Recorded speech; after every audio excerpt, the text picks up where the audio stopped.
Questions without notice. Are there any questions? The Leader of the Opposition. Thanks, Mr Speaker. My question is to the Prime Minister.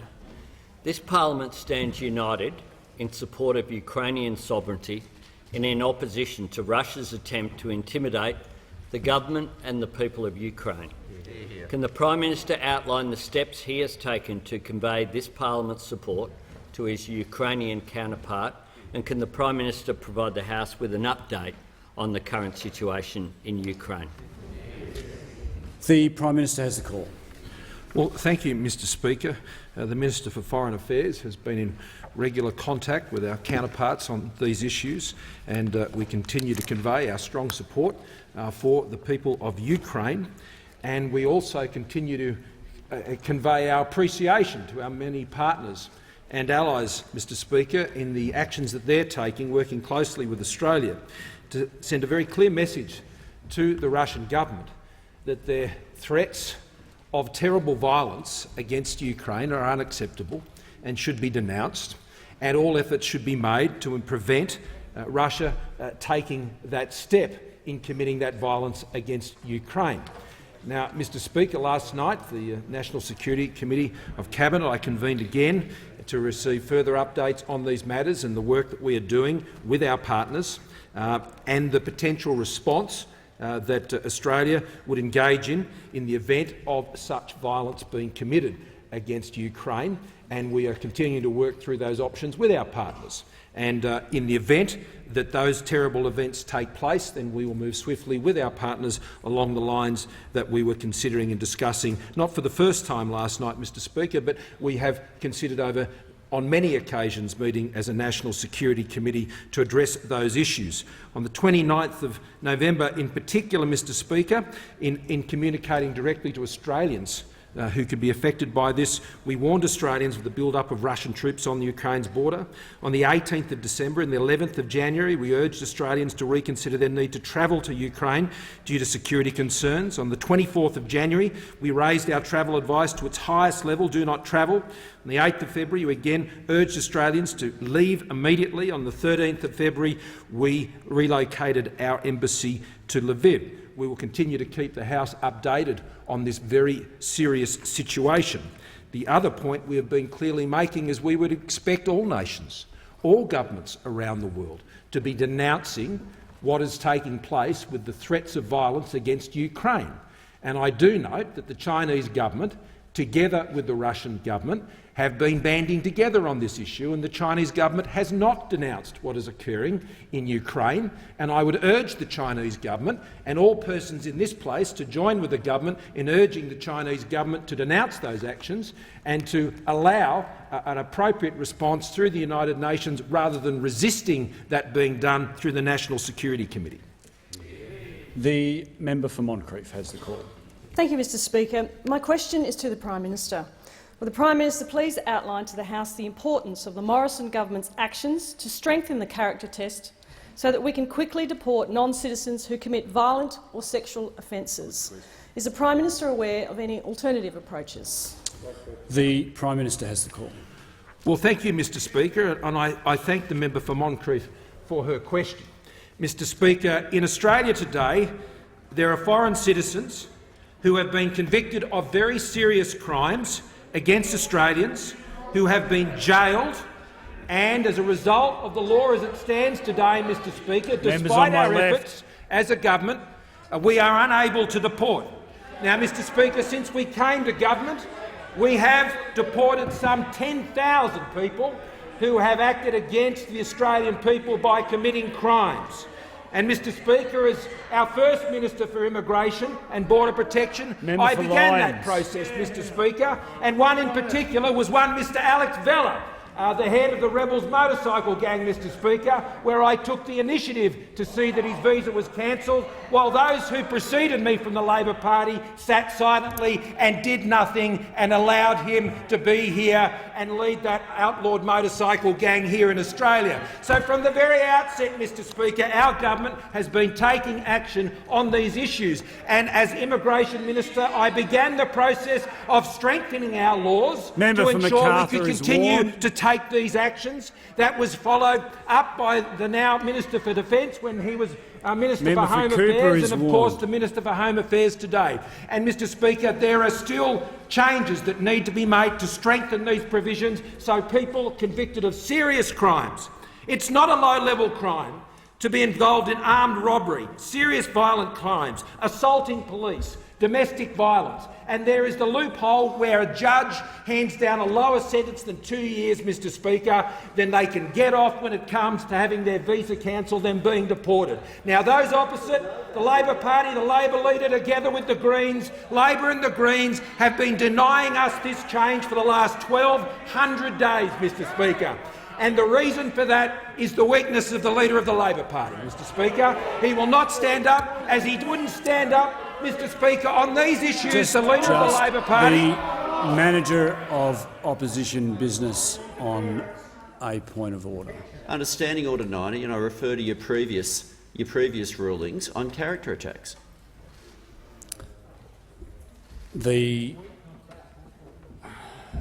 I will ask the Prime Minister just to reflect on the words he's using. The Prime Minister has the call. Thank you, Mr Speaker. In whatever portfolio I've been in, particularly in immigration or as Prime Minister, Mr Speaker, the Leader of the Labor Party has opposed the measures that I've sought to take forward to keep Australians secure, including this one now. He was opposed to offshore processing. He was opposed to temporary protection visas. He was opposed to boat turnbacks, Mr Speaker. He was opposed to mandatory detention, Mr Speaker. The Prime Minister is— The Manager of Opposition Business on a point of order. Well, on direct relevance, he's now going well beyond the remit of the question, and he's also referring— some of the things on the list are things that Labor introduced. The Leader of the House. Sure, Mr Speaker. The Prime Minister was asked in the question about alternative approaches. Entirely appropriate for him to go to alternative approaches. And, Mr Speaker, a reference is made to Section 90 of or Standing Order 90, which says, Mr Speaker, all imputations of improper motives to a member and all personal reflections on other members shall be considered highly disorderly. Now, Mr Speaker, there is no suggestion whatsoever that the Prime Minister, in laying out the factual track record of the Leader of the Opposition, it cannot be disorderly, Mr Speaker. His seat. It cannot be out of order. The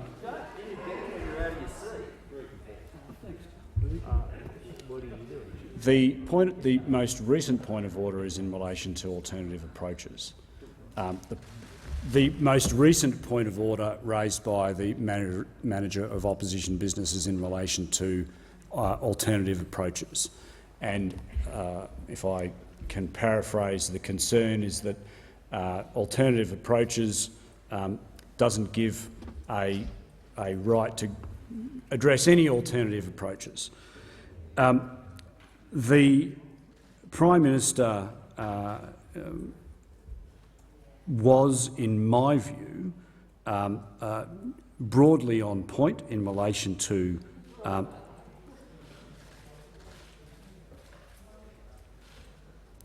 the question. The ability or the request to comment as to whether there are any alternative approaches does give the Prime Minister the opportunity to address other approaches, and the Prime Minister has the call. Speaker, because all of the matters that I've referred to go to the integrity of our immigration system, the integrity of our migration system, and if you're not prepared to do what is necessary, whether it's to stop the boats, Mr Speaker, to put in place the policies that are needed to deter the undermining of our immigration system, including the Leader of the Labor Party with the Greens, Mr Speaker, saying no, Order. Mr Speaker, saying no Prime to Minister's stronger time laws. has expired, and I give the call to the member for Rankin.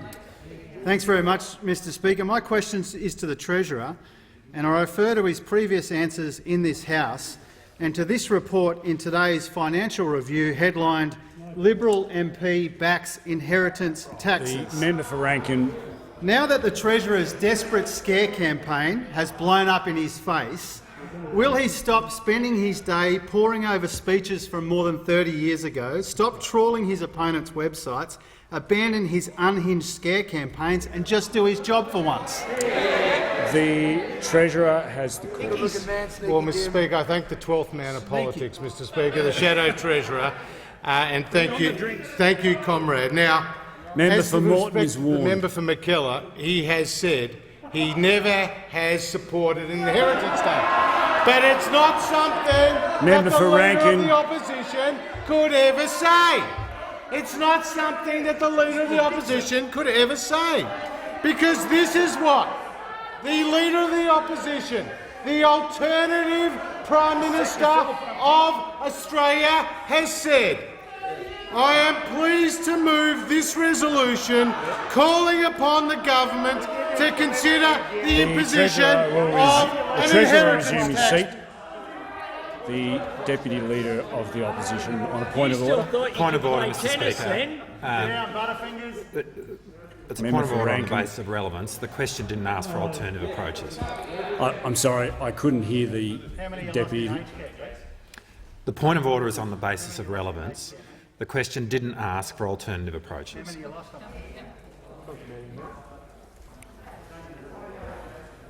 Just before I call the Treasurer, just before I call the Treasurer resume his seat.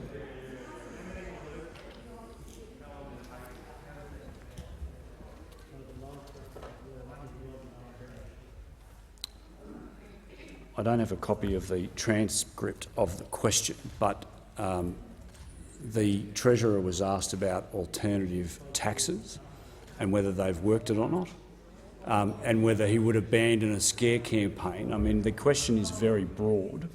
I'll ask the Treasurer to remain as relevant to the question as possible, but it is a very broad question. The Treasurer has the call.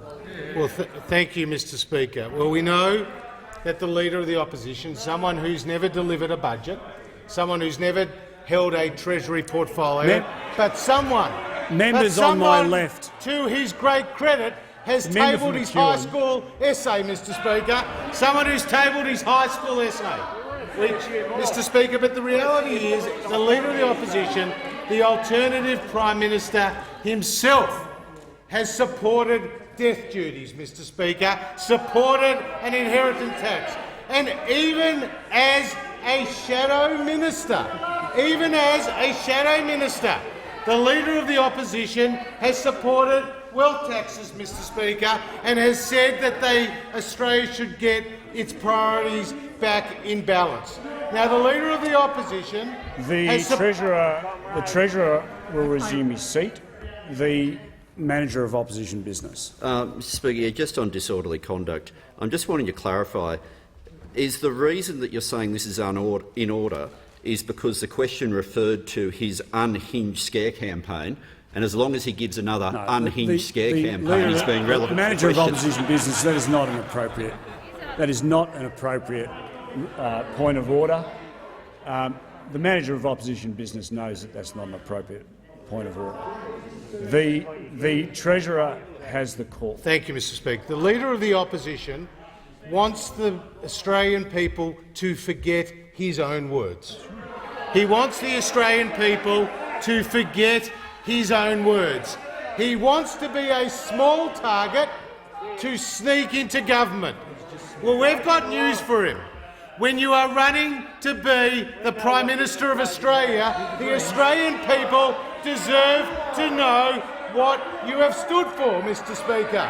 And despite protests that you no longer stand for those things, the fact is you have said those things. Oh, no.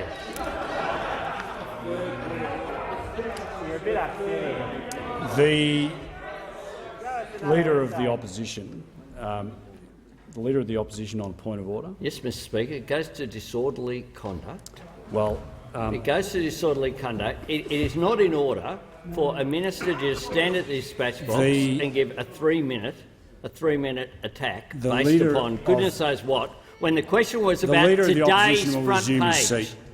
The Leader of the Opposition will resume his seat. I'll just say this. These things go both ways, and depending on how a question is phrased, that will or may elicit a certain response. So it's a double-edged sword. The Treasurer has the call. Mr Speaker, this Leader of the Opposition, who's never delivered a budget, who's never held a Treasury portfolio, who thinks his credentials to be the Prime Minister of Australia is a high school economics essay, Mr Speaker. The reality is he has said on the public record that he supports death duties. And he went to the last election supporting a retirees tax, a housing tax, higher taxes on super, higher taxes on income and a family business tax. The Leader of the Opposition stands for higher taxes. We on this side of the House stand for lower taxes and have delivered exactly that to the Australian people. The Treasurer's time has expired. The member for McEwen is warned. The member for Parkes has the call. Thank you, Mr Speaker. My question is to the Deputy Prime Minister. Will the Deputy Prime Minister outline to the House how the Morrison-Joyce government is delivering critical infrastructure to regional and remote Australia? How is the government supporting growth and connectivity in the regions, such as in my electorate of Parkes? Is the Deputy Prime Minister aware of any alternative approaches? The Deputy Prime Minister has the call. Well, Mr Speaker, I thank the honourable member for his question and know what a champion he is for the remote towns away from the large cities, regional cities, such as Dubbo and his electorate. I know that we have in so many areas the forgotten roads, but not the forgotten people, or not for the Nationals and the Liberals. We know how he stands up for people around Mungandai and Gravesend, and how he took me just recently to roads around Moree.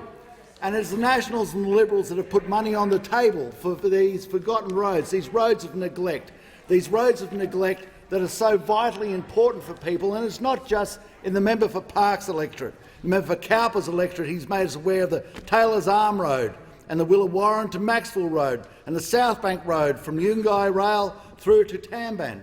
And in Nichols, we've been known of the Tungamar Road is a forgotten road that can apply for money through this program, and the Bangarang Road, and in Flynn, the Bohenia Downs to Woorabinda Road, and Taroom to Bohenia Downs Road, and in Barker, the Dog Fence Road off Brownswell Highway, Loxton, South Australia. It takes the Nationals and the Liberals and the Nationals in coalition to look into these corners, these disparate areas of our nation, and say that if no one else has worked on these roads for near 50 years, we're going right back to the Depression, if these roads need to be made safer so we don't have the accidents, so people can get to the hospitals, get their kids to school, it is the dynamics of this side of the House that will look after these people and reach out to them so that they can be a part of our nation and be attached to the services like everybody else.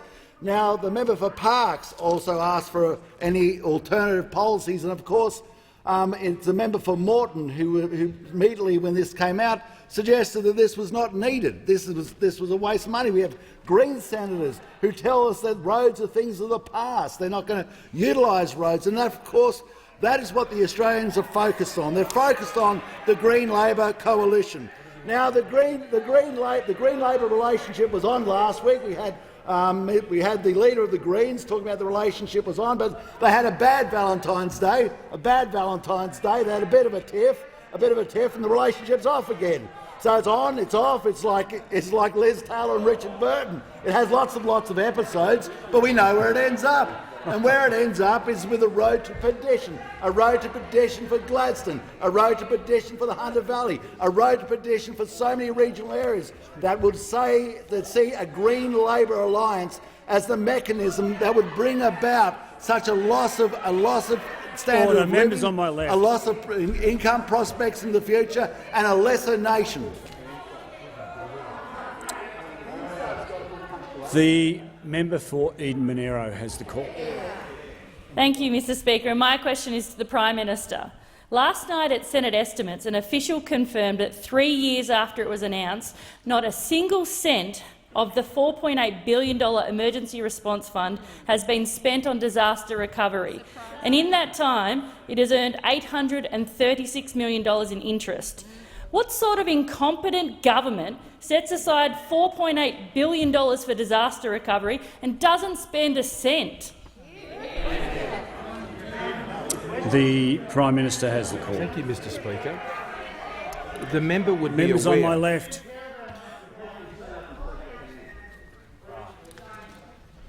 The member would be aware, Mr Speaker, that dedicated funds were provided for the bushfire recovery program and resilience packages.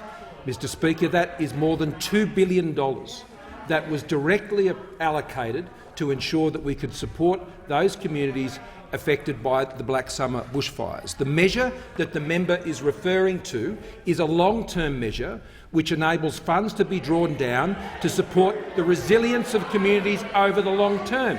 And that is what is supporting the initiatives which have been put in place by the National Recovery and Resilience Agency that was established by our government, led by the Honourable Shane Stone, Mr Speaker, who has done an outstanding job, including in the member's electorate, which I'm sure she would acknowledge, sitting down with communities and understanding the challenges that they're facing as they are rebuilding.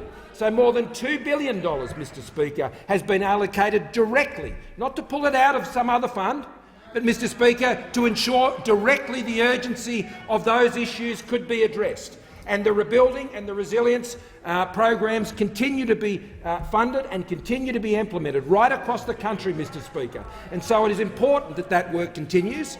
It is important that the longer-term work to build up the resilience of so many communities across Australia, recommendations that came from the Royal Commission that I announced into these very issues, so we could look after the long-term resilience and address the short-term needs, Mr Speaker. So more than $2 billion, including the most recent round of grants, which has been provided into the members' community most recently over the Christmas-New Year period, Mr Speaker, hitting the ground. They were announced by the Minister only recently, Mr Speaker, in addition to the many funds and grants that were put in place. Now, I particularly welcome the contribution as we work through that period of Andrew Constance, Mr Speaker. I particularly welcome the contribution from Andrew Constance, Mr Speaker.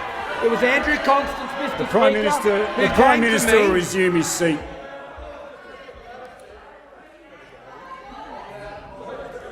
The level of interjection is too high. Member of Eden-Monaro, you asked the question. You, of all people, should be listening for the answer. The Prime Minister has the call. Thank you, Mr Speaker.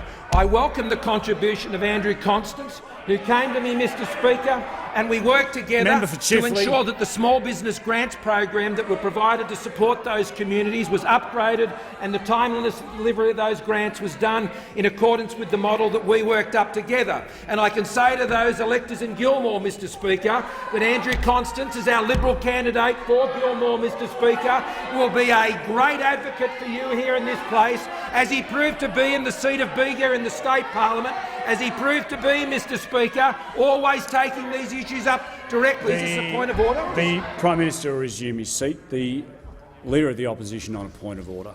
Yes, Mr Speaker. On relevance, it's about the impact on real people in the member for Eden-Monaro's electorate. Not an opportunity for Leader of the political Opposition spruiking. will It's about real people, some of whom are seat. still—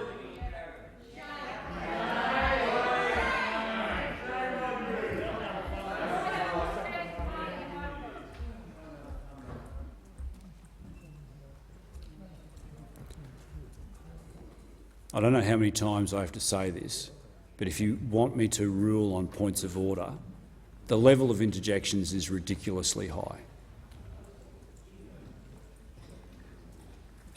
The Prime Minister has the call for just 6 seconds. I can't rule on the point of order of relevance because I just simply can't hear the Prime Minister enough over the wall of interjections. So all members of the House are on a general warning, and pointing and gesticulating from the member for McEwen is not helpful. At least it's quiet, but It's about the only thing that could be said for it. The Prime Minister has the call. So thank you, Mr Speaker. Andrew Constance, the Liberal candidate for Gilmore, Mr Speaker, will stand up for the people of Gilmore and get the Prime results that he's proved to be able to get for them. And I give the call to the member for Warringah. Speaker, to the Treasurer. Just this morning, I received an email from a local business in Manly on the verge of closing their doors after 63 years of trading. Revenue's down, they're struggling for staff, and there is no tourism. I commend Treasurer Keane. The member for and Warringah will just resume her seat for a moment. Now the level of interjections on my right is precluding me from hearing the question. The member for Warringah has the right to ask her question in silence, if for no other reason so that I can hear it and the person who the question is directed at, who I still couldn't hear, can also hear the question. The member for Warringah has the call. Thank you, Mr Speaker. May I commence from the top? Yes, thank you. Please. Just this morning, Treasurer, I received an email from a local business in Manly on the verge of closing their doors. After 63 years of trading, revenue's down, they're struggling for staff and there is no tourism. I commend Treasurer Keane and the New South Wales Government for their support package of our businesses.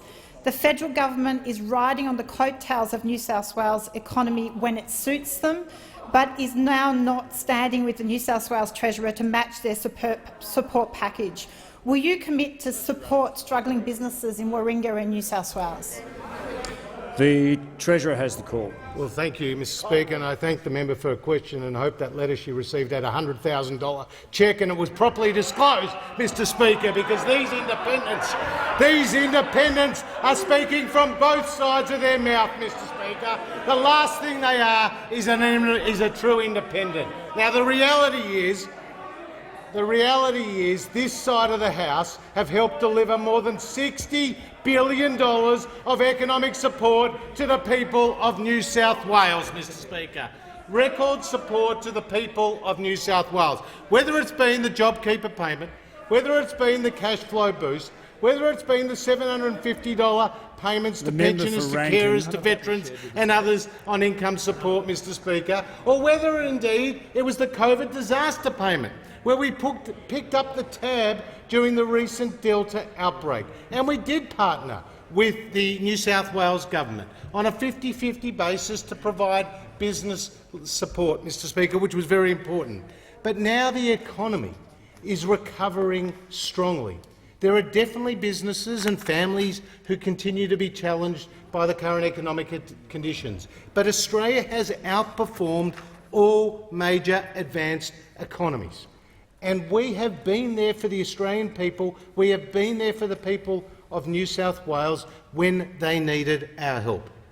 And today, we have an unemployment rate at 4.2%, a 13-year low, on track to a 50-year low, Mr Speaker, on track to a 50-year low. And we look at the strong pipeline of business investment, which is counterintuitive during a recession. Businesses are taking advantage of the immediate expensing provisions that we have outlined in successive budgets. We've held on to our AAA credit rating from the 3 leading credit rating agencies, and we've been supporting households and businesses with lower taxes because that's consistent with the values that we on this side of the House support and live by. And in another proof point to the people of New South Wales that we are recovering strongly is consumer confidence. Today, consumer confidence was up by 3.3% for the past week, the single biggest increase in consumer confidence since April 2021, Mr Speaker. And it was up in New South Wales, it was up in Western Australia, it was up in Victoria, it was up in Queensland, it was up in South Australia, and it was up in Tasmania. So the fact is, on the health front, we have seen the Omicron cases and the high ICU and the hospitalisation numbers start to come down. But our economic support is still there. with the COVID payment, Mr Speaker, for those who are forced to take up to a week of leave from their job. But the reality is, time has we have been expired. there. The Treasurer will resume his seat, and I give the call to the member for Chisholm. Thank you, Mr Speaker. My question is to the Treasurer. Will the Treasurer remind the House how the Morrison government's tax cuts have helped to strengthen our economic recovery from the COVID-19 pandemic? And is the Treasurer aware of any alternative approaches? The Treasurer has the call. Well, thank you, Mr Speaker, and I thank the member for Chisholm for her question, acknowledge her experience in small business, acknowledge the fact that in her electorate over 60,000 constituents will get tax relief as a result of policies that we have supported on this side of the House, and more than 20,000 businesses in the electorate of Chisholm will be able to access the immediate expensing provisions. Member for Rankin will now, leave Mr under Speaker, 94A. Much to the embarrassment of his Labor colleagues, the Shadow Treasurer said the biggest test, the most important test and the key test of the Morrison government's management of the pandemic will be what happens to unemployment and jobs. That's what the Shadow Treasurer said. The single biggest test of our government's management of the pandemic is what happens to unemployment and jobs. And the reason why it's of great embarrassment to the Shadow Treasurer is because today the unemployment rate is 4.2%, a 13-year low. When Labor last left office, the unemployment rate was 5.7%, and we now have full employment in sight. And there are 1.7 million more Australians in work today than under the Labor Party, including 1 million more women in work today than under the Labor Party, Mr Speaker. That's our record. And cutting taxes for families, cutting taxes for small business and putting in place an immediate expensing provision to drive more investment is all part of that economic recovery plan. But we have been opposed every step of the way by a Greens-Labor coalition.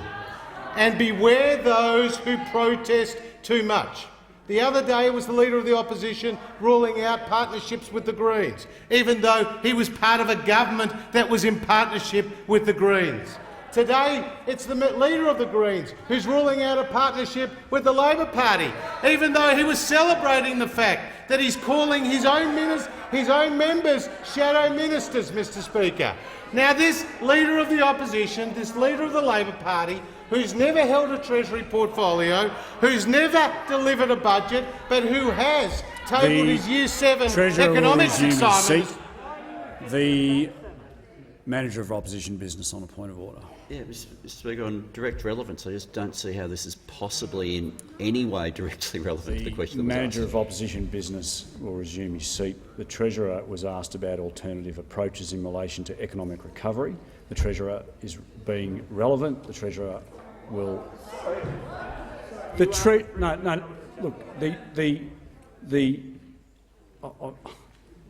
Manager of Opposition Business will resume his seat.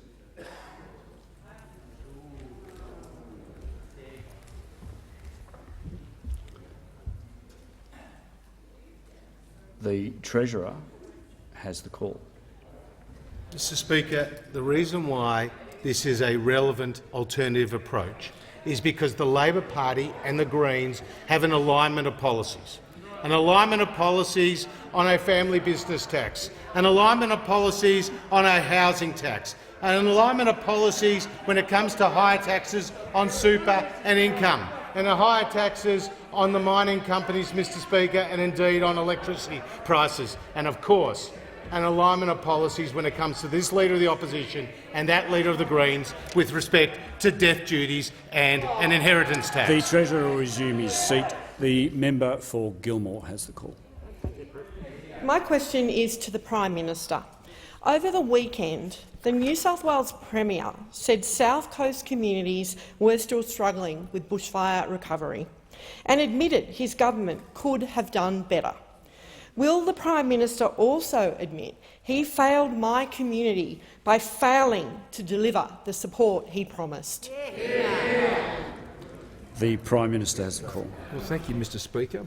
it was the most testing of times for the communities of the South Coast and many other communities, Mr Speaker, around the country, whether it was up on the mid-north coast of New South Wales and further north, where I went with the New South Wales Premier at the time as well. Mr Speaker, it was also one of considerable stress for those up in Queensland, Mr Speaker, when September of 2019, Jenny and I visited those communities, Mr Speaker, and sat and listened to them and the things that were needed.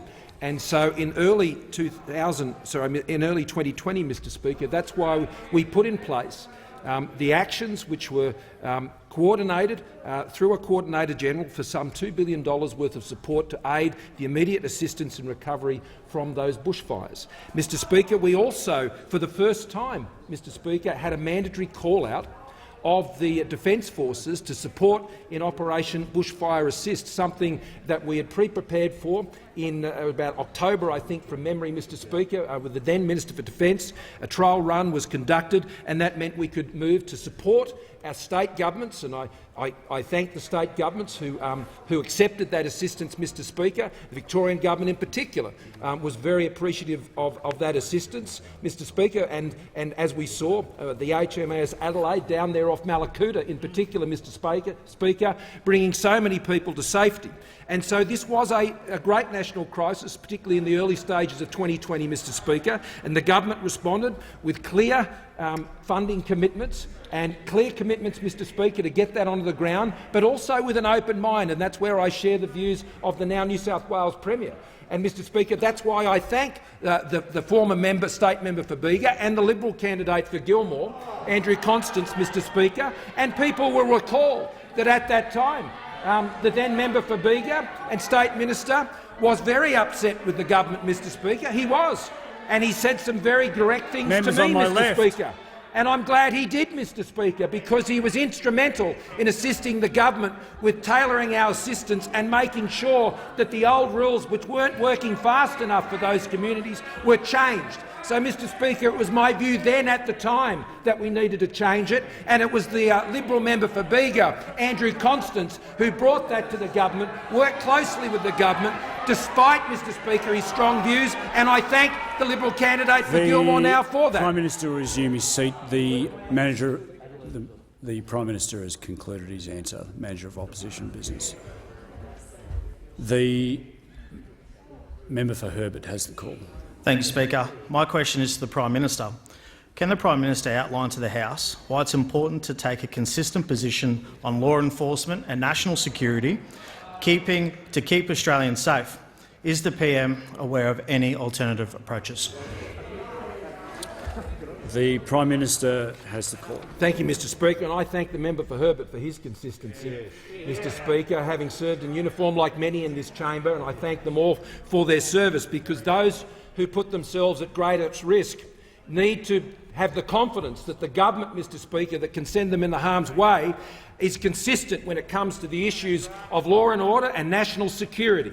And, Mr Speaker, our government has always been consistent when it comes to these matters, whether it's been on our borders, whether it's been on the investment in our defence forces and building up our defence capability, whether it's been working with our partners and alliances, whether it's restoring the Quad, moving into the AUKUS arrangement, which is the most single largest national security policy we've seen since ANZUS, Mr Speaker. So it is important that you're consistent on these things and that you stand for what you believe in on these issues, and I have always done so, whether as a minister, as a backbencher, as a shadow minister, as a treasurer, Mr Speaker, as a social services minister, and indeed as a Prime Minister. But, Mr Speaker, the Leader of the Labor Party together with the Greens, cannot make that same claim. Mr Speaker, it was the Leader of the Labor Party who voted against the Strengthening the Character Test bill, voted against it, Mr Speaker, with the Labor Party, that allows serious criminals to get off from having their visas cancelled, and they have remained in this country. It was the Leader of the Labor Party who opposed our bill to crack down on child sex offenders, and this included a 25% mandatory minimum for serious and recidivist offenders. He voted against it, Mr Speaker. On border protection, they voted 77 times against measures to strengthen our borders. They voted 22 times, Mr Speaker. The Prime Minister resume his seat. Deputy Leader of the Opposition on a point of order. Relevant, Speaker. No, the question didn't call for an absolute general spray, which is what we're getting now. The Deputy Leader of the Opposition will resume his seat. The Prime Minister is referring to alternative approaches in relation to law enforcement and national security. The Prime Minister is in order and has the call. Thank you, Mr Speaker. And the Leader of the Labor Party supported cuts to the AFP, to the Australian Crime Commission, to AUSTRAC, Mr Speaker. They cut 700 staff out of Customs and Border Protection. On the Pacific Solution, Mr Speaker, he called it indecent and inhumane. On the 1st of July 2012, he called Nauru essentially a bus stop on the way to Australia. Who would trust him with protecting our borders, Mr Speaker, together with the Greens? He called, Mr Speaker, when he went into the National Convention Conference of the Labor Party, he said, if people were in a boat, including families and children, I myself couldn't turn that around, Mr Speaker. That's what he said about turnbacks. What he said about mandatory detention at the National Conference of the Labor Party. He personally moved a motion in the Left Caucus endorsing a policy that would abolish mandatory detention, abolish temporary protection visas and restore Christmas Island to Australia's migration zone. Mr Speaker, this is a Leader of the Labor Party who we know what he's for when it comes to national security, protecting our borders, Mr Speaker, and there are 4 letters time that has expired. I'll have to wait for next time. The Leader of the Opposition. Thanks, Mr Speaker. My question is addressed to the Prime Minister, and I refer to his last 2 answers in response to members whose electorates were ravaged by bushfires and where people are still living in caravans. Isn't his response exactly what former Premier Gladys Berejiklian was referring to when she stated, quote, "Lives are at stake today and he's just obsessed with petty political point scoring," in the same text message where she went on to say he was actively spreading a word that's unparliamentary? The Leader of the Opposition's time has expired. The Manager of Opposition Business on a point of order. Mr Speaker, it's against the standing orders for the Leader of the Opposition to unnecessarily name someone to start with in relation to that quote. It's not necessary, Mr Speaker. And more importantly than that, Mr Speaker— Just pause for a moment there. Members on my left. Members on my left, I need to hear the point of order. More importantly, Mr Speaker, the former Premier of New South Wales has stated in response to that rumour and the article to which the Leader of the Opposition refers that they are not her words. She has clarified that, Mr Speaker. And this guy misleading with his glass jaw isn't going to change it. The Leader of the House has resumed his seat. I don't need to hear from the Manager of Opposition Business. I don't need to hear from him. I'm not in a position to be able to be an arbiter as to who has said what.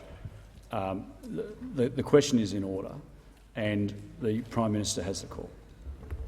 Mr Speaker, the Australian Government, through the National Recovery and Resilience Agency, which we established, Mr Speaker, following the Royal Commission, which I called into those disasters, and they are administering the COVID-19 disaster payments, the recovery following the recent storms and floods, supporting communities impacted by large-scale events, which include the bushfires and the North Queensland floods, Mr Speaker, and undertaking new initiatives to reduce risk and manage the impact of future natural hazard zones. More than $2.8 billion, Mr Speaker, has been allocated to the recovery, including the now $2.2 billion National Bushfire Recovery Fund, as well as assistance already available through the existing disaster support funding mechanisms. More than $1.7 billion from the fund has already been delivered for locally led efforts on the ground, along with over $700 million in other assistance. The $390 million in addition Black Summer Bushfire Recovery Grants program that will assist communities directly impacted by those bushfires continues,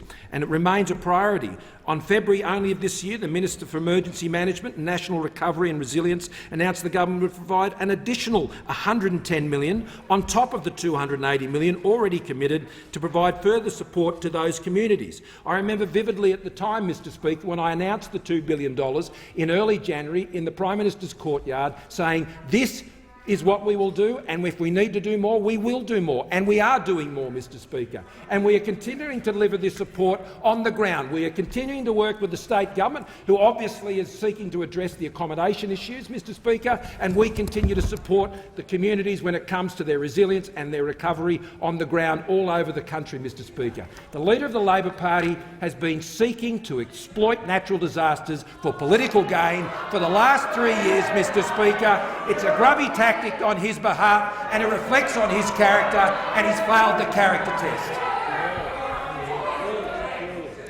The Leader of the Opposition. My point of order goes to the nature of rulings as to whether or not you will intervene in advance of a point of order being taken when answers are clearly going beyond the standing orders. At the moment, we're getting, at the end of answers, this diatribe, which the moment we then stand up to raise it when an intervention hasn't already occurred, the Minister just says, "Oh no, now I've finished." And this is happening consistently now. I think the Manager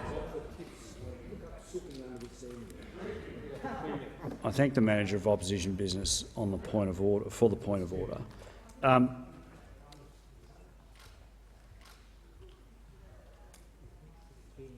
I can't determine when a question is going to be finished.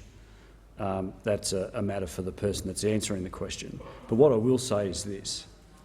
I think that line of questioning, particularly the way it was asked, the wording, is bordering on argument and inferences, even if it is quoting the then Premier of New South Wales.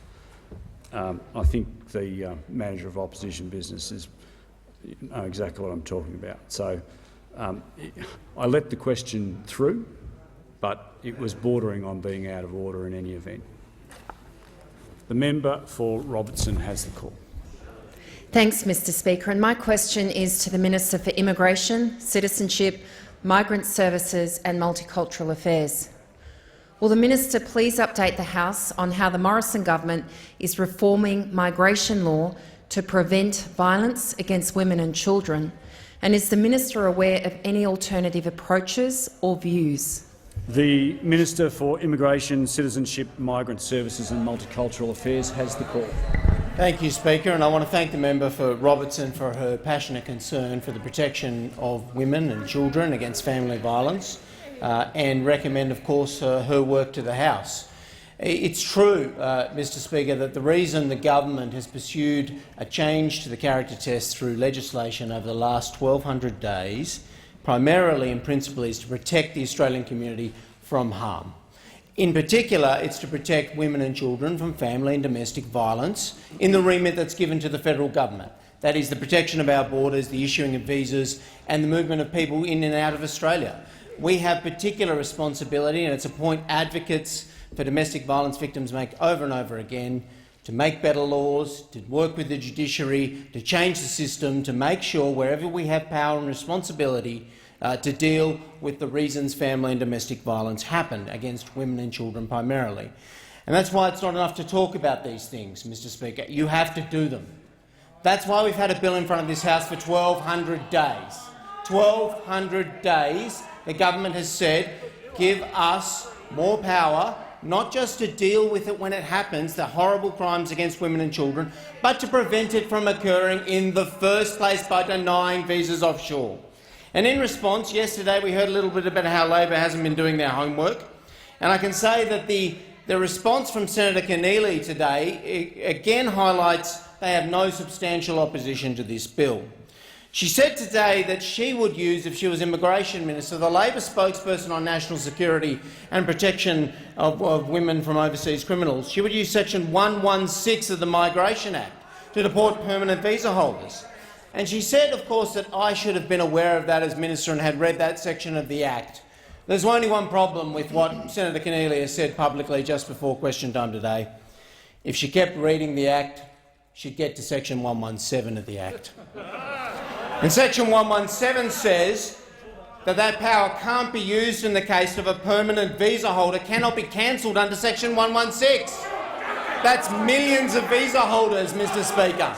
So I say to Senator Keneally, you've had 1,200 days to do your homework on this bill.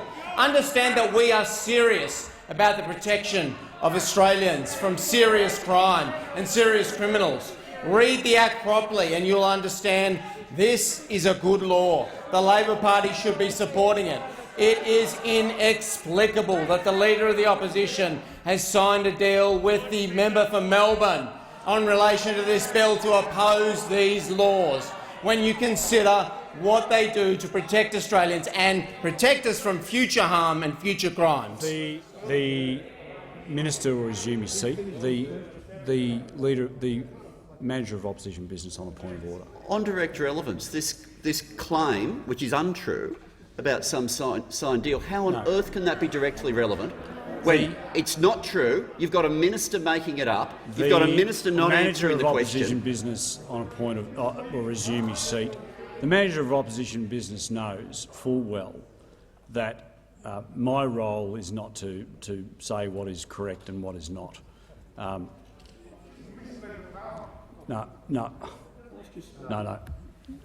I'm going to give the call to the Minister. There's 6 seconds left to go. The Leader of the Opposition has the call. The Minister just made an accusation, and it's concerned. The context of the accusation is about violence against women and children. The Leader of the Opposition. That's the context. The Leader of the Opposition. If there's been an unparliamentary remark, you're entitled to. I'm not. It's not unparliamentary language, Mr. Speaker. He has made a clear allegation that a deal has been done, a signed deal, relating to violence against women Leader of the and Opposition children. will resume his seat.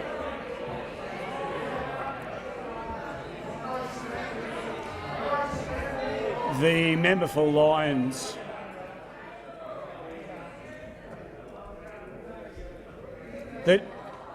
Look, let me just say this. If an unparliamentary remark has been used, then a member is entitled to rise in his or her place and raise it. But to raise an issue that something is factually incorrect is not an appropriate point of order during question time. Members know when there is an appropriate time for that to take place. No. Get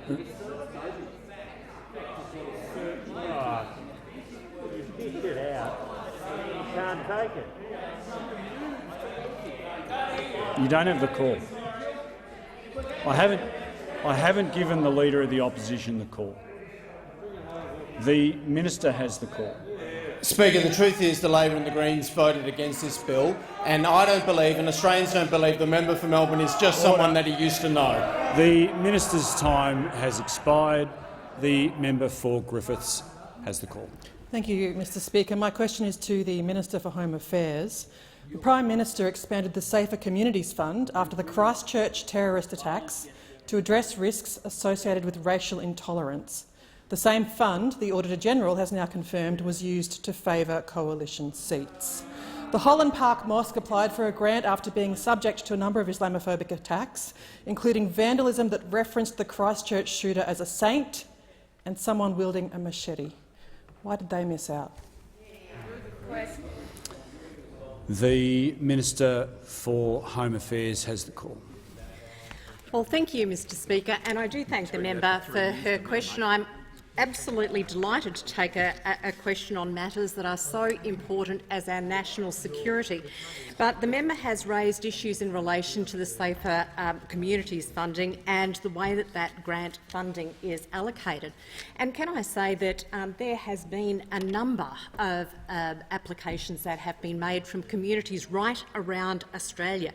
And in fact, since 2016, there has been more than $265 million invested into well over 600 projects to make sure that our communities remain safe. Order. Now, as a government, Order. we have always acted in the best interest of our communities. Now, clearly, in relation to grant funding, and I do make this point very sincerely, Mr Speaker, in relation to grant funding, and those opposite, I do understand, have not been in government for quite some time, so maybe are not up to speed with what grant funding guidelines actually mean. But it is very clear that grant funding guidelines in relation to the Safer Communities Fund were complied with. Order. Now, The member will resume. The minister will resume her seat for one moment. Don't go too far. The member for Lyons will go to the microphone and withdraw that comment, that unparliamentary remark.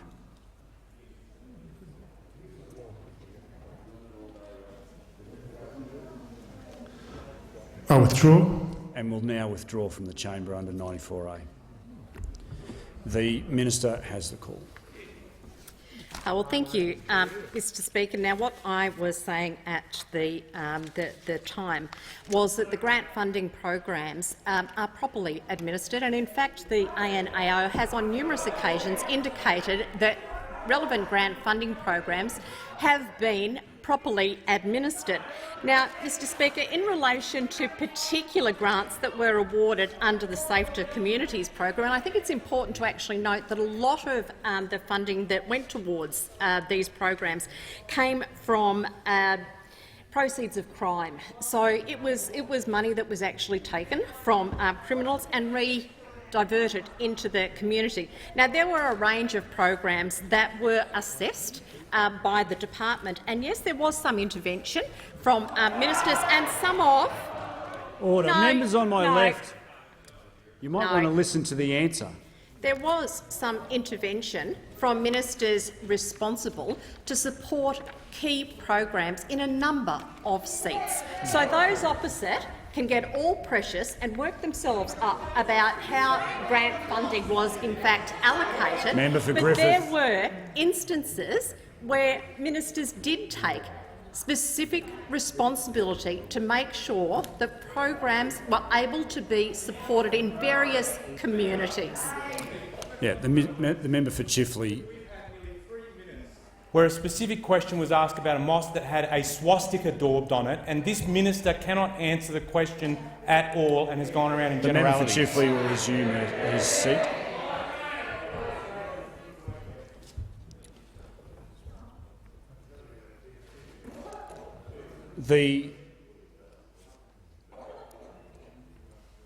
I accept that there was a degree of specificity about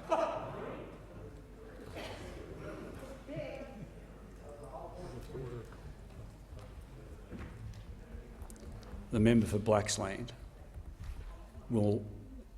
That is entirely inappropriate.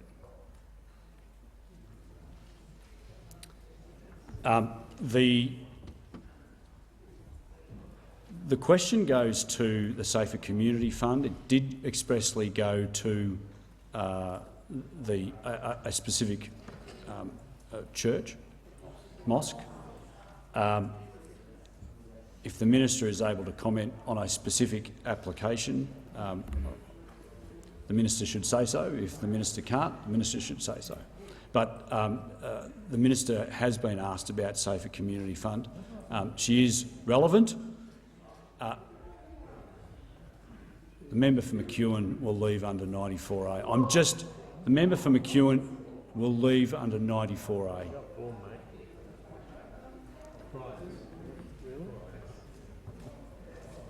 The minister has the call. Well, thank you, Mr Speaker. And I take on board the concerns that people have in relation to swastikas on buildings, and there is strong evidence that the coalition government has always been strong in relation to taking— The minister's time has expired, and I give the call to the member for Mr Speaker, member for Pearce. Also to the Minister for Home Affairs. Will the minister update the House on how the Morrison government's strong border security An ongoing focus on law enforcement is tackling the threat of illicit drugs to Australian families and communities. And is the minister aware of any alternate approaches?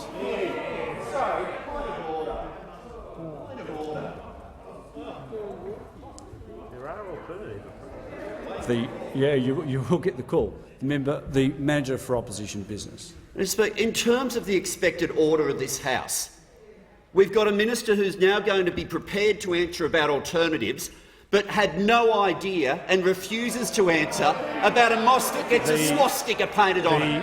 Like, are they doing their job at all? At all? They prepare the alternative.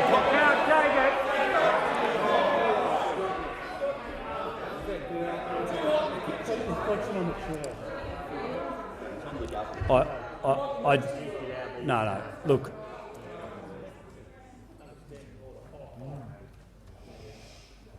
I really don't need the advice from members on my right. The minister has the call.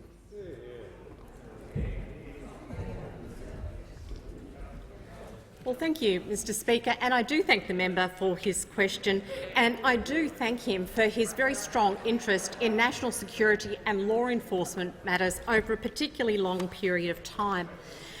Mr Speaker, the coalition government absolutely understands that keeping our community safe is about much more than successfully navigating a pandemic. Now, there are many other health concerns and there are many other threats to safety. Now, for example, if we look at shipments of drugs, any shipments that we can actually stop coming into this country means that lives are saved and fewer families are subject to the horrendous impacts of drug use. And the important point here is that we are making significant progress. So in the second half of last year alone, there were more than 9,300 kilograms of illicit drugs that were stopped from reaching Australian streets. Now, this includes over 2,500 kilograms of methamphetamine and 620 kilograms of heroin. And it's a very sad fact, Mr Speaker, that one death in the Australian community takes place for approximately every 2 kilograms of heroin that hits our street. So on just heroin alone, around 310 lives have been saved in about 6 months. Now, just by seizing it and keeping it away from our communities. That's why the Coalition has never been and will never be soft on illicit drugs or the criminals that traffic them.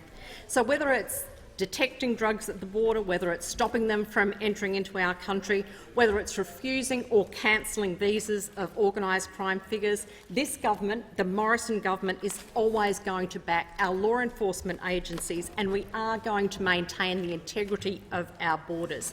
Now, I was asked about alternatives, Mr Speaker, and what we've seen from those opposite is that they have previously voted against the Strengthening the Character Test bill. And the that is member designed... for Macarthur will leave under 94A. So that is designed to make our community even safer from these criminals, including those who actually traffic in drugs. So, Mr Speaker, I would have thought that Labor would have been lining up to support this bill, but in fact that's not the case. On many issues they can be quite noisy, they can be quite rowdy, but generally in terms of national security matters and law enforcement matters, what we generally hear from those opposite is in fact silence. It's crickets from those opposite. Now, the track record of the government is actually very clear. Members on my left. The Prime Minister referred to it earlier today that since we have been in government, we have cancelled 10,000 visas. That contrasts to 1,000 that have been cancelled by those Minister's officers. time has expired, and I give the call to the member for Kingston. Thank you, Speaker. My question is to the Prime Minister.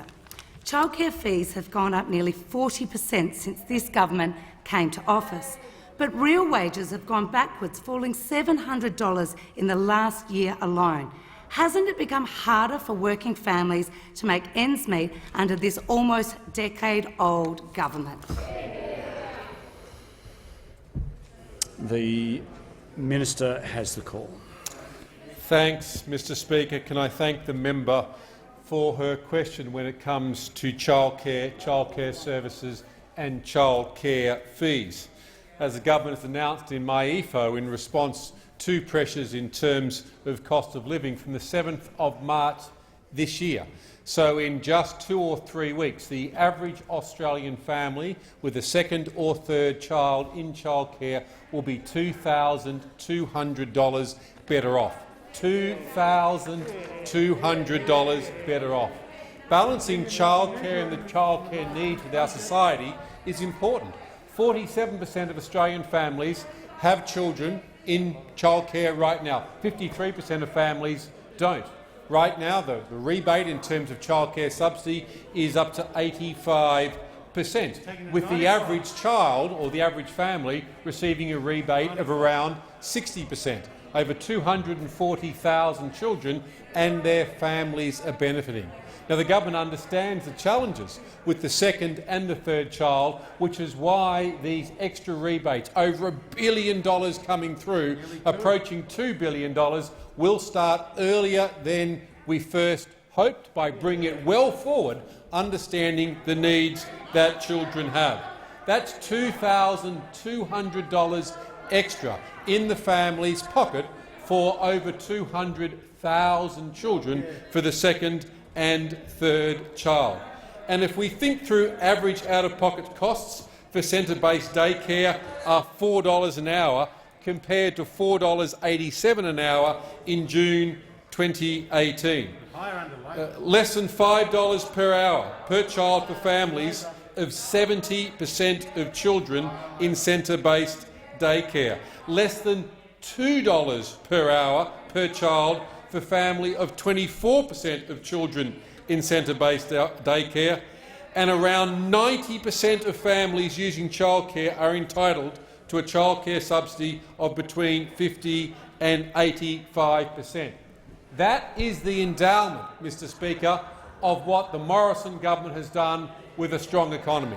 That's the endowment of what the Morrison government has done in terms of lowering taxes and ensuring our economic is moving forward from the national perspective. That's the endowment of what the Morrison government is delivering, and the changes on the 7th of March for the second and third child, saving an average $2,200, is further evidence of what that endowment is. Childcare is important, Mr Speaker. It's important for families, it's important for productivity, it's important for the 1 million women who've entered the workforce since we came to government, and the Morrison government will continue to stand up for families. The minister's time has expired, and I give the call to the member for Lindsay. Thank you, Mr Speaker. My question is to the Minister for the Environment, representing the Minister for Women. Will the minister inform the House on how the Morrison government's reforms are helping to prevent violence against women and children? The minister has the call. Thank you, Mr Speaker. Can I thank the member for Lindsay for her question and commend her once again on her leadership in women and young people's issues in her electorate of Lindsay. Women and children have the right to feel safe and supported in their homes, in their businesses, in their communities and online. Sadly, the level of gendered violence within Australia is a national shame, and it's something we are absolutely committed to addressing. The goal and target of the next national plan to end violence against women and children is clear: to end all forms of gendered violence. No level of violence is acceptable. The target is and must be zero. At the Commonwealth level, annual funding for women's safety has increased significantly. In the last budget, the Morrison government announced a record investment, $1.1 billion over 4 years, in new funding, and it's just a down payment on the next national plan. Of course, Mr Speaker, it's not just about funding, important though that is, but meaningful reform. And it's not just about the women's portfolio, but a whole-of-government approach. We're committed to improving our own workplace here in Parliament House through the Setting the Standard report, workplace reform bills before the House. This year, our landmark Online Safety Act has come into effect and introduced a world-first cyber abuse takedown scheme, because we are determined to unmask the trolls. We've increased maximum penalties, including up to life imprisonment, introduced mandatory minimum sentences for the most serious child sex offences. We've invested in establishing the Australian Centre to Counter Child Exploitation and over $300 million to support a national strategy to prevent and respond to child sexual abuse. And importantly, because we will not take our foot off the pedal with this, on Wednesday we will seek to pass legislation to strengthen the government's powers to quickly deport non-citizens who commit violent or sexual offences, the Migration Amendment strengthening the character test bill. Because right now, if a foreign criminal has been convicted of a serious criminal offence punishable by at least 2 years in prison, but receives a sentence less than that, we are powerless to deport them. These are very serious offences. They include stalking, domestic violence, breaching AVOs, concealing child abuse offences, date rape offences. They are not trivial offences. They are serious crimes by foreign criminals who should be kicked out of this country. I look forward to Labor supporting this bill because the Morrison government will not take a step backwards when it comes to keeping women safe and keeping children safe. The member for Hotham had the call. Jump first, I believe. My question is to the Prime Minister.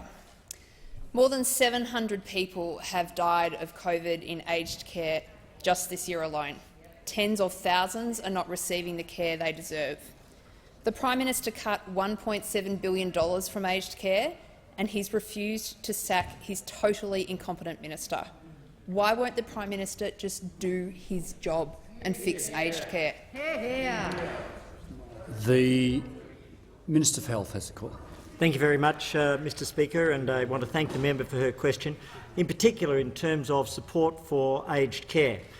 The government has made sure that we have taken a series of steps, firstly through the pandemic and secondly in terms of systemic reform in response to the Royal Commission, which the Prime Minister called in response to the tragedy and the travesty which was the Oakton nursing home under the state-run previous public health system in South Australia, under the previous government there as well.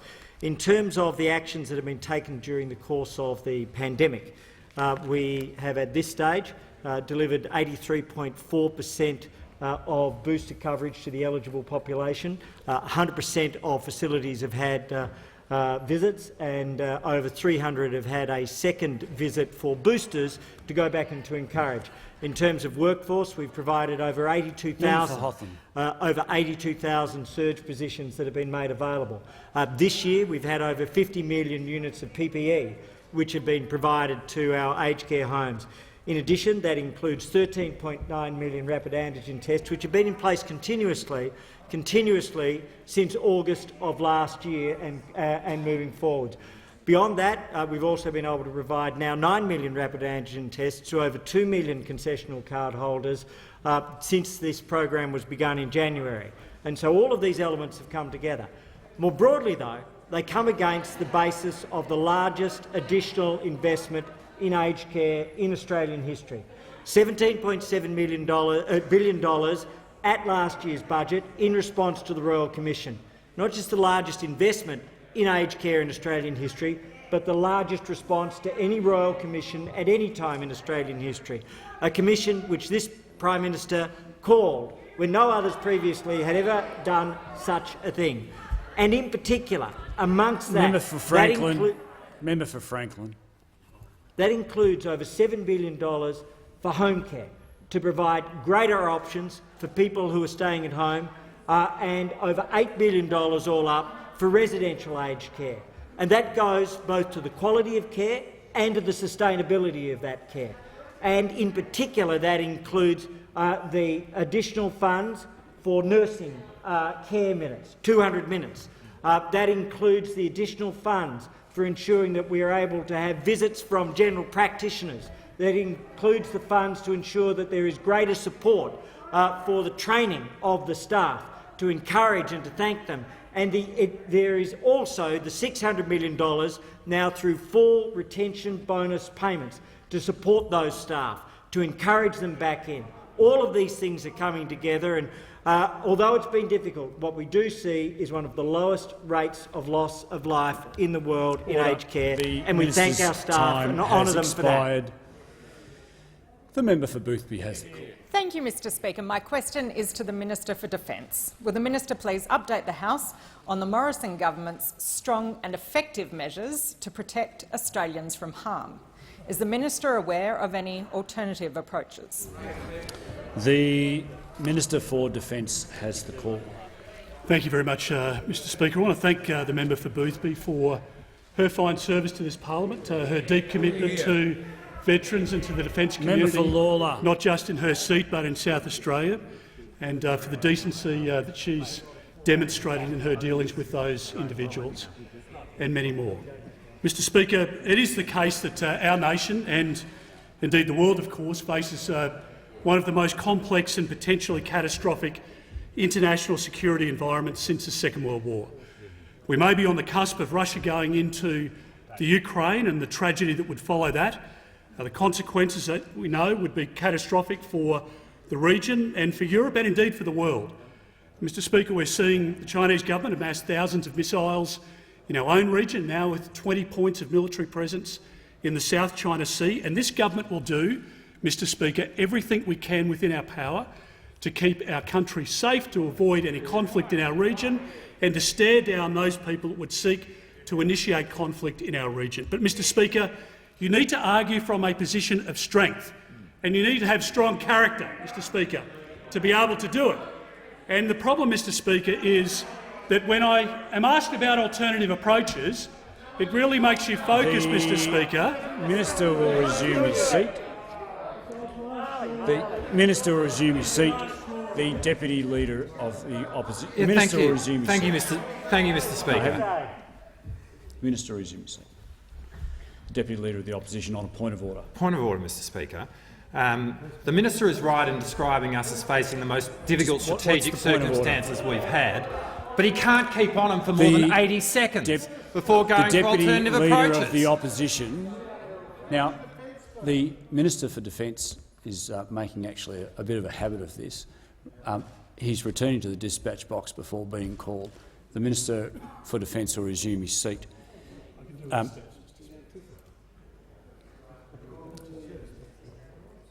I was just about to say the Deputy Leader of the Opposition, if he wants to make a point of order, he's entitled to do that, but he needs to state the point of order first up. The Deputy Leader of the Opposition just returned to the dispatch box. Is your point of order relevance? Indeed it is. All right, thank you. What I will say is this. The Minister for Defence was asked a question about what the government is doing in relation to strong and effective measures, and then also asked about alternative approaches. The Minister does need to, before he launches into an alternative approaches response, does need to state what the government's policies are that would, in effect, give the government strong and effective measures. So I would ask the Minister to deal with that before. Otherwise, I know the Minister has been spoken to about this by Speaker Smith.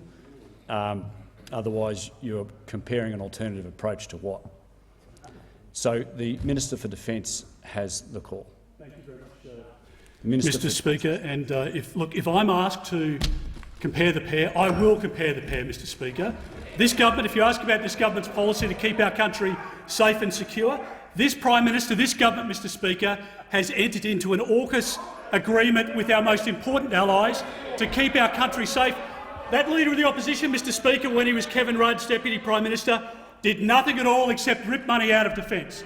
Mr Speaker, if I'm asked to compare the pair, this Prime Minister has presided over a massive build-up of investment in our Defence Force personnel, in the equipment that we're buying them.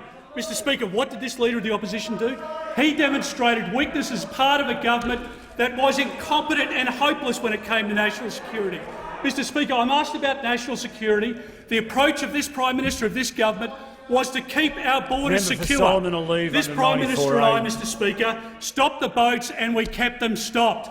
This Leader of the Opposition, when he was last in a position of power, he presided over policies which saw people, including women and children, drowning at sea. He lost control, Mr Speaker, of our borders, and it cost $16 billion, Mr Speaker. It was an international disgrace. None of those mistakes have been made by this Prime Minister. Mr Speaker, if you want to compare the pair, if you want to look at ways in which we are keeping our country secure, if you want a comparison of character, which is important, you don't hang out in a museum talking to Bob Carr and to Paul Keating and some other murky figure. Mr Speaker, you stand up for our country, which is what this leader's doing. The minister's time has expired. The member for Gorton has the call. Thanks very much, Mr Speaker. My question is to the Prime Minister. The Department of the Prime Minister and Cabinet confirmed at Senate estimates that no one has investigated the leaking of text messages between the Prime Minister and the French President. Can the Prime Minister explain how this personal text message on his phone was leaked? How can the Prime Minister expect Cabinet discussions to remain confidential when his communications with foreign leaders leak? The Prime Minister has the Speaker, call. I'm asked about my communications with other leaders, and particularly the French President, Mr Speaker, and that was in relation to the government's decision to enter into an agreement with the United States and the United Kingdom to give Australia the opportunity to develop nuclear-propelled submarines, Mr Speaker. And I can confirm, Mr Speaker, that when I spoke to the French President back in June, I was very clear with the French President that the conventionally powered diesel submarines, Mr Speaker, that we had entered into agreement to do with the French government through the Naval Group, Mr Speaker, would not meet our strategic requirements given the situation in our region. I was very clear about those capabilities. The member for Gorton on a point of order. On relevance, the question I asked was whether, in fact, the Prime Minister could confirm how his text message was leaked, and how can we in any way trust this Prime Minister about Cabinet leaks if he cannot in any way determine how his text message was leaked in relation to it? It's not an opportunity to ask the question again, member for Gorton.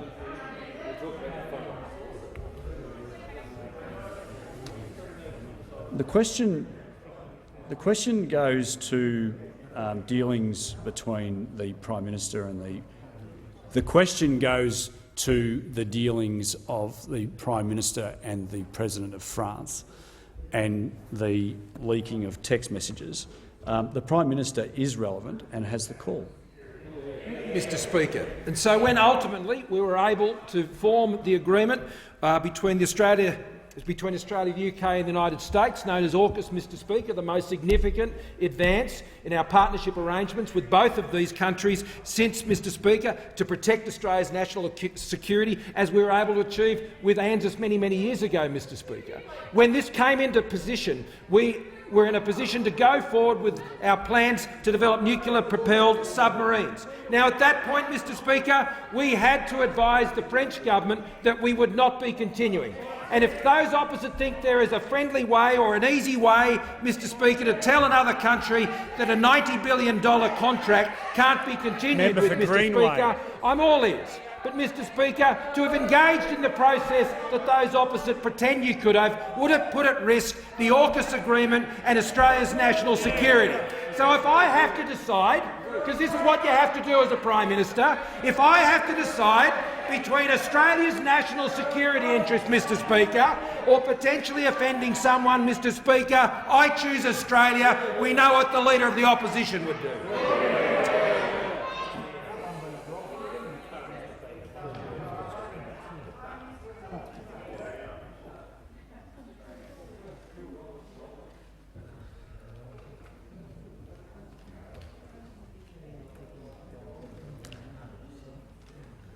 I don't know what members on my left are going to do when we get rid of these masks, because I'll be able to see you screaming out much more easily than what I can right now. But that shouldn't be an incentive to continue. The member for Ford has the call. Thank you, Mr Speaker. My question is to the Minister for Communications, Urban Infrastructure, Cities and the Arts, representing the Attorney-General. Will the Minister update the House on how the Morrison government's commitment to protecting the rule of law will ensure Australians are protected from harm? The Minister has the call. I do thank the member for Ford. The Minister has the call. I do thank the member for Ford. I don't think you're on. The Minister has the call. I do thank the There you go. member for Ford, who has a very strong commitment to protecting the rule of law, as do all on this side of the House, Mr Speaker, and that can be seen through the legislation that we've been taking forward in this term in government. For example, the Counter-Terrorism Legislation Amendment High-Risk Terrorist Offenders Bill 2021, which establishes an extended supervision order scheme to ensure that terrorist offenders who are released into the community at the end of their custodial sentence are subject to tailored close supervision, or the Counter-Terrorism Legislation Amendment Sunsetting Review and Other Measures Bill, which provides for the continuation of key counter-terrorism powers, including control orders and preventative detention orders, and the Crimes Amendment Remission of Sentences Bill, which addresses these significant risks to community safety as a result of remissions being granted to federal offenders under state and territory laws. So these are all ways, Mr Speaker, in which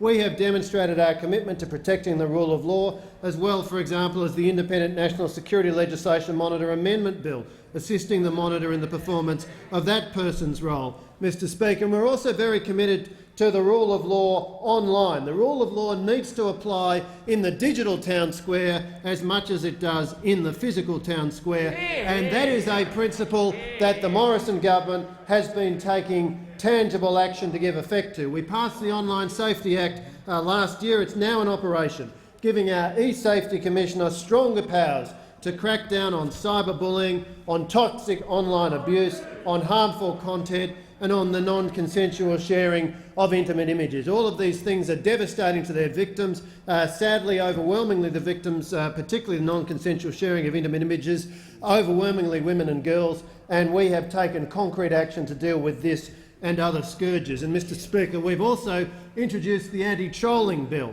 to crack down on anonymous trolls making defamatory comments online. We've released the exposure draft of the Privacy Legislation Amendment Bill, aimed at protecting Australians online and keeping Australia's privacy laws fit for purpose in the digital age. Mr Speaker, we are not stopping there because we know the online world is changing so quickly, which is why the House Select Committee on Social Media and Online Safety is conducting an inquiry, and we will watch very carefully the evidence and the recommendations of that committee. And, Mr Speaker, keeping Australians safe is a priority for this government. We're acting on that priority, whether it comes to our national security laws, whether it comes to keeping Australians safe online. This is a central focus of the Morrison government.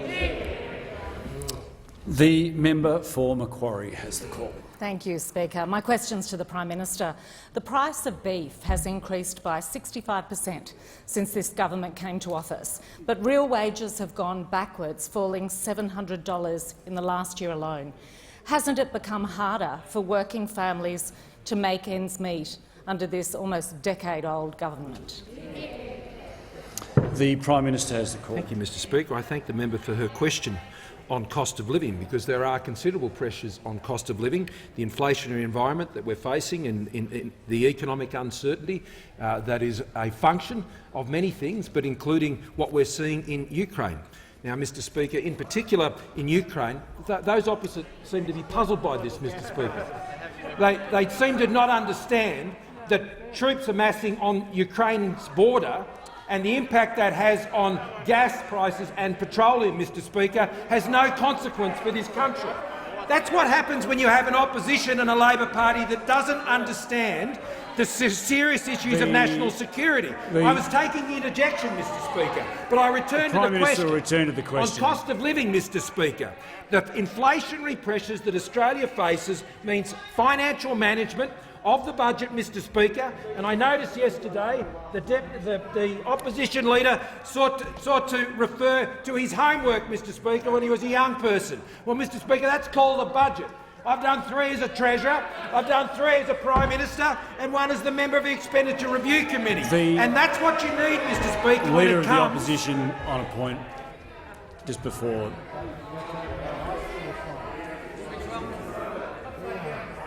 Members on my right, Members on my right. The Deputy Prime Minister.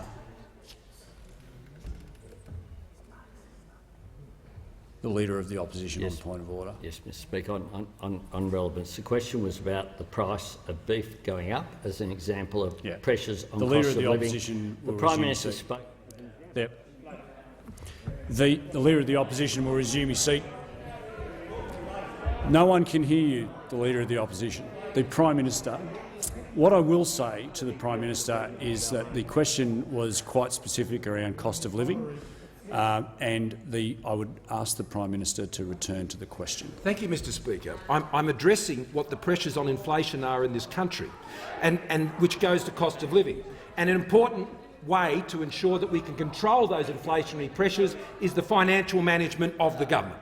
Now, Mr Speaker, that financial management has ensured that Australia has maintained its AAA credit rating throughout the worst global pandemic we've seen in 100 years, Mr Speaker.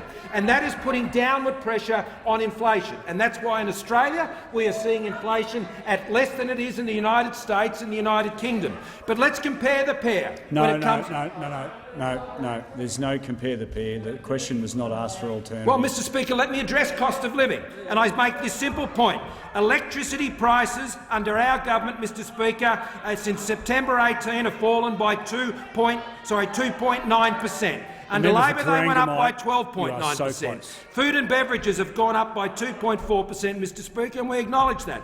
In clothing and footwear, Mr Speaker, it has been largely flat. On issues of communications, they have fallen by 2.6% since I became Prime Minister. They went up by 0.8% under Labor. Health costs have gone up by 2.7%. The Prime Minister will resume his seat.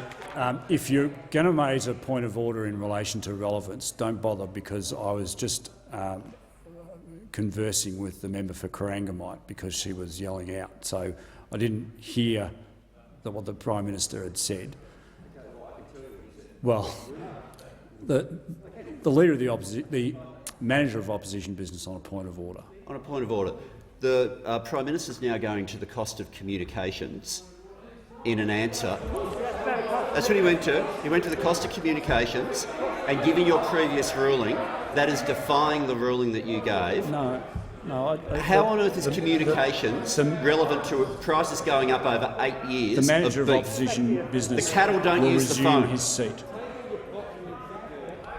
The question that was asked, and really, look, I mean, the Manager of Opposition Business knows full well that the Prime Minister is being relevant at this time because he's dealing with the cost of living issues.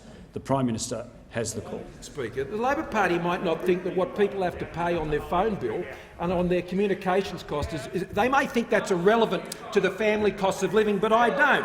Another important cost of living is housing costs, Mr Speaker, which are putting a lot of pressure on Australians. In the last 3.5 years of our government, Mr Speaker, housing costs went up by 1.1%. In the last 3.5 years under Labor, they went up by 4.3%, Mr Speaker. And as a direct result of the housing policies of our government, more than 300,000 Australians have been helped into buying their own homes. That is our record, Mr Speaker. The member for Barker has the call. Thank you, Mr Speaker. Mr Speaker, my question is to the Special Minister of State. Will the minister explain to the House the importance of protecting Australia's electoral system from foreign influence and the actions the Morrison government is taking to combat foreign influence in our elections? The Special Minister of State has the call. Just pause for one moment.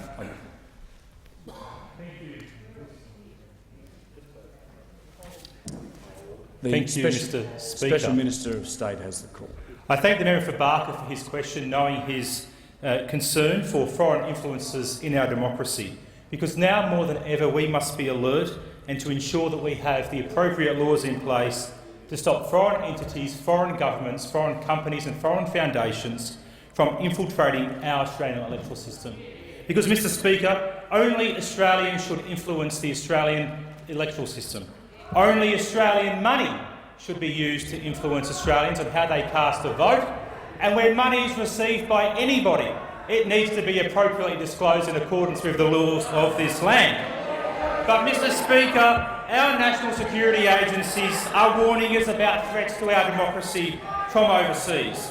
The ASIO Director-General recently unveiled that they had disrupted a foreign interference plot in the lead-up to an Australian electoral event. Quoting, "We are seeing attempts at foreign interference under 94A. We are seeing attempts at foreign interference at all levels of government in all states and territories." In their annual threat assessment, Mr Speaker, it was revealed that a person linked to a foreign government recently attempted to fund political candidates in an unspecified Australian election.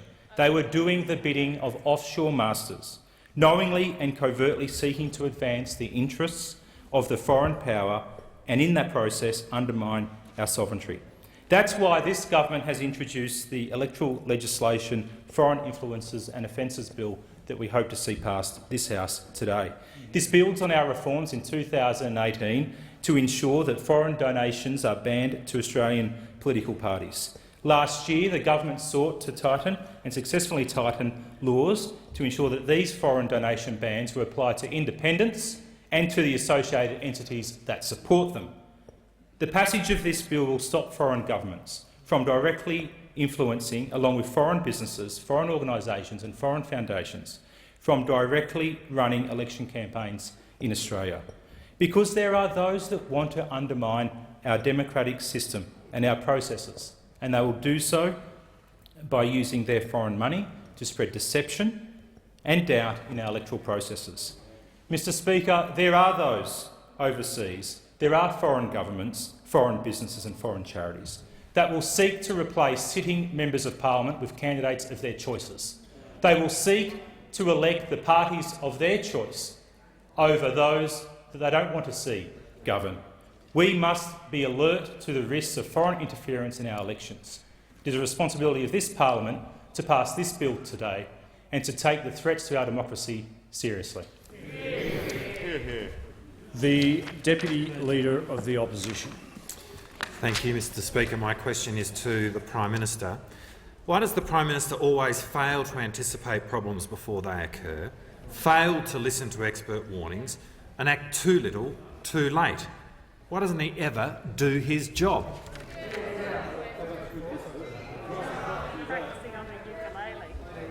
The Prime Minister has... Thank the member for the opportunity to tell you about the job we've been doing, and this is just since late 2001.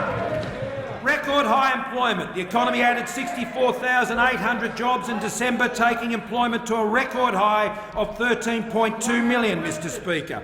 On 27th of November, 39 million vaccinations, 86.7%, 16-plus fully vaccinated, 411,000 boosters administered, 11 to 5-year-old vaccinations, Mr Speaker, had not commenced. But on the 6th of February, 51 million vaccinations, 93.7 fully vaccinated over 16, 8.9 million boosters administered, and over 1 million 5 to 11-year-old vaccinations have had 45% first dose.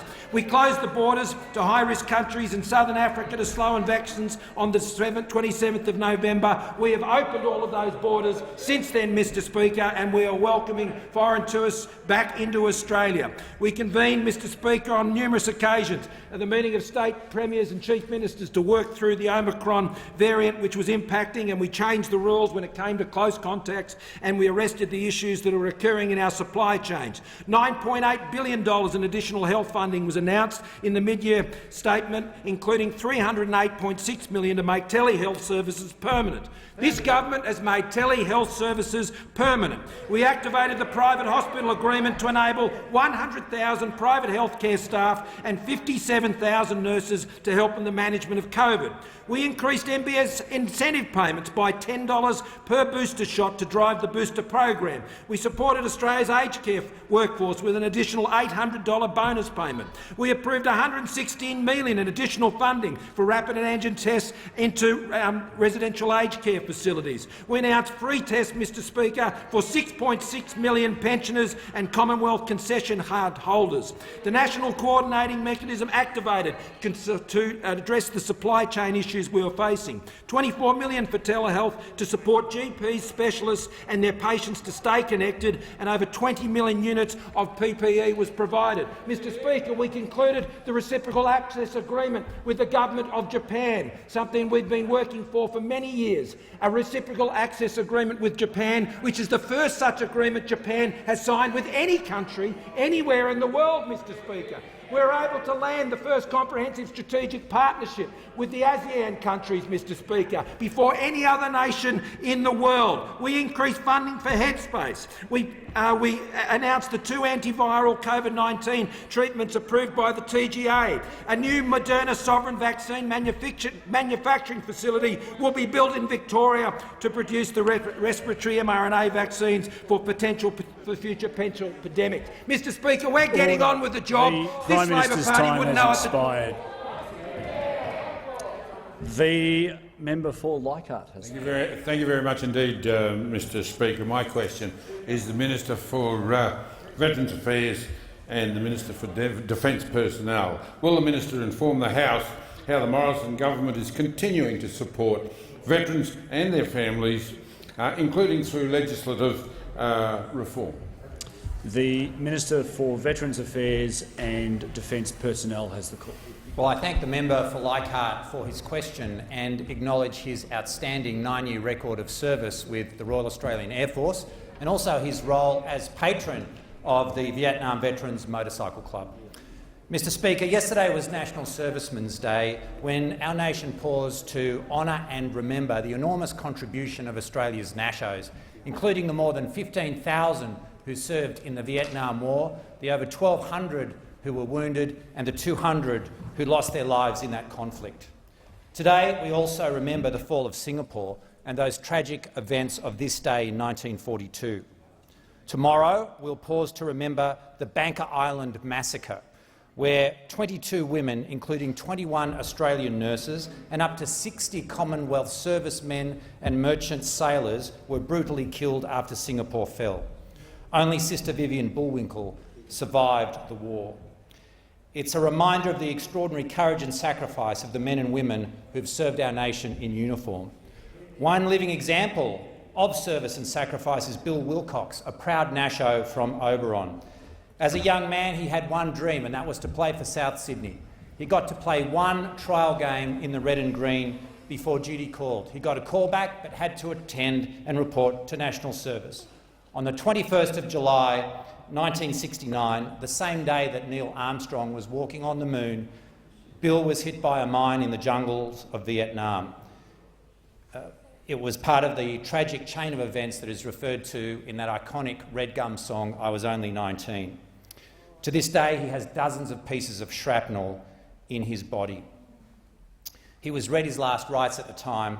He pulled through, but his mate didn't. The responsibility to care for the men and women of the ADF veterans and their families currently rests with our generation, and we have to do everything we can to give them the best possible care and treatment our country can provide. That's why tomorrow I'll be introducing legislation providing an expanded support package for vulnerable veterans and their families and the widowed spouses and partners of ADF members. It includes child support, home assistance and also wellbeing and counselling support. I encourage all members of this House to get behind this important legislation.